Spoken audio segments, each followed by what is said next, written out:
যখন রান্নাবান্না করতে একদমই ইচ্ছে করে না তখন আমি খুঁজি শর্টকাট কিভাবে ভালো কিছু রান্না করা যায়, করতেও টাইম কম লাগবে এবং খেতেও বেশ ভালো লাগবে। তাই মাথায় আসলো যে সর্ষে ইলিশ করব। আর আমি খুব শর্টকাটে সর্ষে ইলিশ করতে পারি, সেটাই আজকে আপনাদের সাথে শেয়ার করব। আমার ফ্রিজে কিছু ছোট ছোট ইলিশ মাছ রয়েছে। ইলিশ মাছ হলেই হলো, আমার সর্ষে ইলিশটা অনেক বেশি পছন্দ। তো আমি প্রথমে সাদা সর্ষে, কাঁচামরিচ আর একটু লবণ ভালো করে পেস্ট করে নিয়েছি।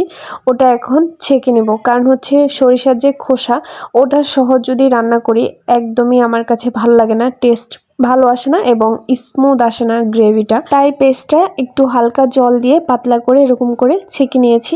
এবার মাছগুলো রেডি করব। মাছে জাস্ট হলুদ এবং হালকা লবণ আর সামান্য সরিষার তেল দিয়ে মাখিয়ে নিব। আর হ্যাঁ, এই রান্নাটা করার জন্য অবশ্যই আপনাকে সরিষার তেল ইউজ করতে হবে, কারণ সরিষার তেলের আলাদা একটা স্মেল, ওটা রান্নার স্বাদকে আরও দ্বিগুণ করে দেয়। মাছগুলো আপনি চাইলে শুধু হলুদ আর লবণ দিয়েও মাখিয়ে নিতে পারেন, কিন্তু সরিষার তেল দিলে হলুদটা ভালো করে সুন্দর করে মাছের গায়ে একদম লেপ্টে থাকে, আমার কাছে ওটা ভালো লাগে। তাই আমি সামান্য হলুদের সাথে তেলও ইউজ করেছি, আপনারা চাইলে স্কিপও করতে পারেন।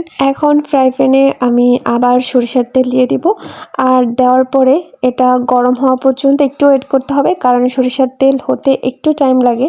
যদি না হতে দিয়ে দিই তাহলে ফেনা ফেনা হয়ে যাবে। এর মধ্যে দিয়ে দিলাম হলুদ গুঁড়ো। হলুদ গুঁড়োর কাঁচা ভাবটা চলে গেলে আমি এর মধ্যে সরিষার পেস্টটা দিয়ে দিব। আর এই যে দেখেন, তেলের মধ্যে হলুদ দেওয়াতে কি সুন্দর একটা কালার এসেছে। আর হলুদ দেওয়ার সময় একদম চুলার আঁচটা কম করে রাখবেন তেলের মধ্যে যখন হলুদ দিবেন, কারণ না হলে পুড়ে যাওয়ার সম্ভাবনা রয়েছে। এরপর সরিষাটা কিছুক্ষণ হওয়ার পরে আমি মাছগুলোকে দিয়ে দিব, আর মাছগুলো দিয়ে ঢেকে রাখবো। এই মুহূর্তে আমি কোনো প্রকার জল ইউজ করব না। জল ইউজ করব মাছটার থেকে যখন তেলটা বেরিয়ে যাবে তখন। ঢাকনা উঠিয়ে মাছটা উল্টে দিব অপর পাশটা হওয়ার জন্য।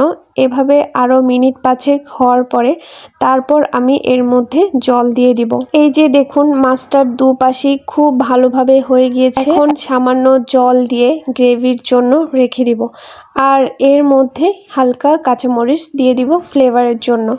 ব্যাস হয়ে গেল ঝটপট সরিষা ইলিশ। এর চেয়ে কম টাইমে আমার মনে হয় না আর কোনো তরকারি রান্না করা যায়, এত সুস্বাদু তরকারি রান্না করা যাবে। সো আমার ঝটপট রান্না হয়ে গেল। আজকে এটাই আমার লাঞ্চ। আরও অনেকভাবে সরিষা ইলিশ রান্না করা যায়, আমার কাছে এই ওয়েটা সবচেয়ে বেশি ইজি লাগে। আমি নিজেও আরও 3-4 ভাবে সরিষা ইলিশ রান্না করতে পারি বা ভাপা ইলিশ রান্না করতে পারি। সো অনেকের হয়তো আমার সাথে মিলবে না, আর আপনারা এইভাবে ট্রাই করে দেখতে পারেন, আশা করি খারাপ লাগবে না। টাটা।